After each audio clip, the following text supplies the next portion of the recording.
man. No big flock, man. He's a big no big flock, man. You see what that shit say, man. Like, he mad, he mad, he want my life, he mad, he ain't me. So was y'all friends before this? I mean, yeah, it was my man. If you go to all his other songs, when he stamped me in his songs on some free ManMan, oh, ManMan got this, ManMan do that, ManMan do that. But at the same time, you go to an extent when I one of your bitches or multiple of your bitches, you decide to sneak this me on the song.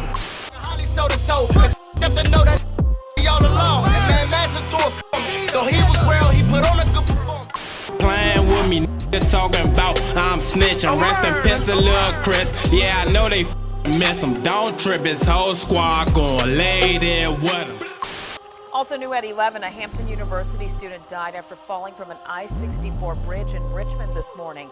State police say 19-year-old Christopher A. Smith fell from the Chaco Valley Bridge. Because once you disrespect me, or disrespect my name, it's like, I don't give a about you, your dead man, your mother, your father, your grandmother, none of that shit. I don't give a about none of that. Like, I'm gonna go on you, your dead man, your mother, your grandfather, all that shit. I don't care. You feel me? Like, you don't disrespect me and think I ain't gonna say nothing to you. I ain't one of them wild if you think you gonna say something to and not say nothing. I ain't gonna say nothing back. Ayo squad, what's the drill? Today is another case of when dissing goes wrong. This one is wild and it's one for the history books in terms of diss records. Not just because it was a disrespectful diss, nor because it was filmed at the ops' dead homie's gravesite, nor that the ops' fallen homie's picture was set on fire, but because the rapper's life was taken soon after for his level of disrespect. If you haven't heard about what was called one of the most demonic disses of rap, you gonna learn about the man responsible today, OG ManMan. You might want to sage yourself after this one. So without further ado, let's skip the play and get down to business. The DMV area has some street dudes that are really in the trenches for real. From the OGs to the youngins that are terrorizing the neighborhood and drilling ops any chance they get. Among all of the madness, somebody will build a reputation. That's none other than the ace of Spades Don, OG ManMan. You can find him posted up on the block with his hitters around the clock. This man wasn't living in the trenches, he was the trenches. They know where I'm at, they know where I be at. Where we at right now? Man, in the heart of the trenches. It's simple. In the heart of the trenches, man. Out here every day, man. I'm not high. OG ManMan had no care for anyone that played with his name in any sort of way and was with all the smoke, and matter of fact, he welcomed it with open arms. You talk about all these guns and shit. It been how long since the video been out? I ain't even hear no gunshots. Y'all hear any gunshots? He had the mentality that was with whatever, but in the hood, if you're not keeping your head on a swivel, then you might get your issue. Test the wrong person's gangster and things can get quite interesting. That brings us to Big Flock, the Maryland rapper that was no less of a savage than his homie OG ManMan. Big Glocka, Big Flock, I already know what's up, man. 5223, 223, you already know what's up, hey. Coming up on Maxwell Drive and Morrison Avenue. They always gonna know where it's from. Like, it's never gonna be no, you ain't never gonna hit like, oh yeah, where Flock from? Yeah. Oh yeah, I'm from the DMV. Nah, I'm not from the DMV. I'm from Andrew, man. You know what I'm saying? Maxwell and Morris Avenue, Maxwell Drive, Morris Avenue. I ain't from nowhere else. I never claimed nothing else. He had to cope with his father being behind bars, but his granddad passed too. And after that, his life took a turn for a darker path. You know what I'm saying? The whole time, me growing up around this joint, I ain't had no father, you know what I'm saying? I had a father, but he was incarcerated, you know what I'm saying? So it's only me and my mother and my grandfather at first living in the same house right here. After my grandfather passed, that's when shit just like started to get real wicked, you know what I'm saying? Real fucking shit. The streets became everyday life, but in all that he found rap. Around 11 years old, Big Flock was already writing rhymes with the gang. Started rapping when I was probably like 11, 12, something like that. Me and my man Freezy from out here too. We used to be in that building all the way in the back. We used to record on the tape player, me, him, and his brother. Flock and them would record on a tape recorder at first for fun, but by the time he turned 17, the rap career was looking like the way out of the struggle. Shit, and it started from there for real. I mean, I ain't really started taking that shit seriously until about, I say I was probably like 17, 18, maybe not even now, probably older than that. And that was it, shit. But it all started right here though. Like, I don't care what nobody else tell you. It all started right here on a motherfucking tape recorder. He would rep Thrax Gang, and the crew would drop bangers like Iggity. Before they seemed to fall out, Big Flock's solo career would take off. first song I ever made that actually put on some type of internet was called, it was the Ace Hood Hustle Hard song.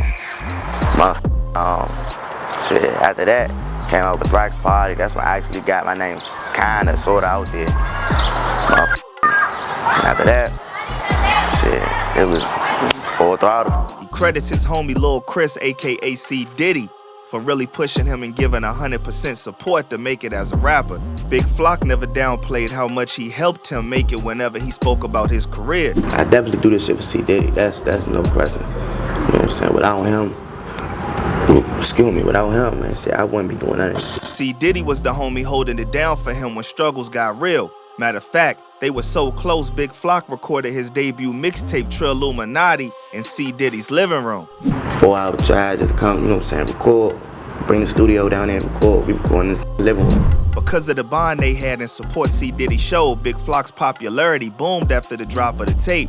That's why the tragedy afterward left a hole in his heart, but we'll get to that later.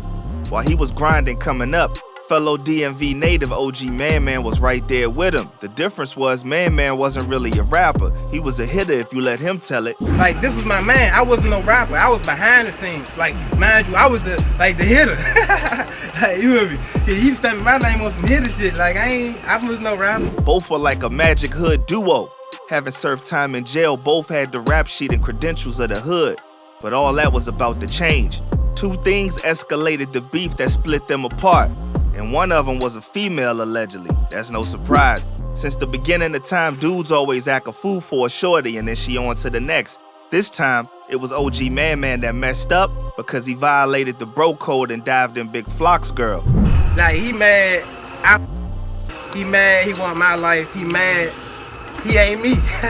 Being real, can you really hate on Big Flock if he was feeling some type of way? If you could catch a body for bro, then you gotta be able to follow the bro code. That's just automatic. Through all this, they were both having issues with the law. OG ManMan would be in the pen doing a bid when he heard the track from Big Flock's project Glockism. The song titled Intro had a part of the song where he takes shots at OG ManMan saying, and ManMan turned informant, thought he was real, he was putting on a good performance. See all along, and ManMan's into a form. So he was real, he put on a good performance. That isn't any small diss when you start calling a street dude a rat, much less one in the pen. Now you playing with that man life behind bars, and could even have his gang planning to take him out when he get out. OG ManMan wasn't taking that lightly in the slightest, and when he was back on the streets, he was getting his lick in, dropping one of the most disrespectful disses of all time. Even DJ Academics was blown away by the level of disrespect. He would go on to describe the diss as demonic. Back on social media, because I was thinking like, hell no, I ain't covering this on YouTube, and I'll tell you why. But I also said I'm not going to even tweet out the name. I'm not going to retweet it. I'm not going to put it on Instagram, and the reason why it was just too demonic. The track was titled Truth and saw ManMan in a mask flashing blickies left and right. Now let's pause a minute here because this is the part of the story that's probably most important. Remember the close homie of Big Flock, C Diddy? Well, turns out in July 2013, he lost his life. According to police reports, Christopher A. Smith, aka C Diddy, the 19-year-old from Bowie, Maryland, was in a vehicle with several other people traveling east on Interstate 64 when a fight broke out in the whip. The car then stopped on Chaco Valley Bridge where C Diddy is said to have got out of the car and then fell off the bridge and lost his life. The loss hit Big Flock hard. You know what I'm saying? Without him, I wouldn't be nowhere in this rap shit period. When that left me, fool. The story never quite added up, and it was widely speculated that somebody in the whip that sped off had pushed him to his death, but cops never arrested anyone officially for that body. Now ManMan wanted to hit Big Flock where it hurts and get his revenge, and he did just that with that diss. What made it truly demonic was the fact that the music video was shot at the gravesite of C Diddy. He made sure everyone knew too by placing a label in the scene, just total disrespect. Big Flock will respond with a rebuttal diss track, The Truth, but the disrespect to OG ManMan's track overshadowed the response. He went in on Big Flock, dropping diss after diss throughout the entire track, but the height of the disrespect was talking about C Diddy and pouring out bottles of Ace of Spades like he at the club while the news report for the incident played in the background. Then lighted a pic of C Diddy on fire. Bruh even went as far as inserting a clip of a body falling from a building. he really held nothing back. I'm not a real rapper, I'm a fucking grave digger. Throw his ass off a bridge like they did C. Diddy. OG ManMan was airing it out, even exposing that Big Flock called him to allegedly handle the beef with Shy Glizzy. But according to him, Flock punked out when ManMan brought the pose. When you was beef with Glizzy, yeah, you called me.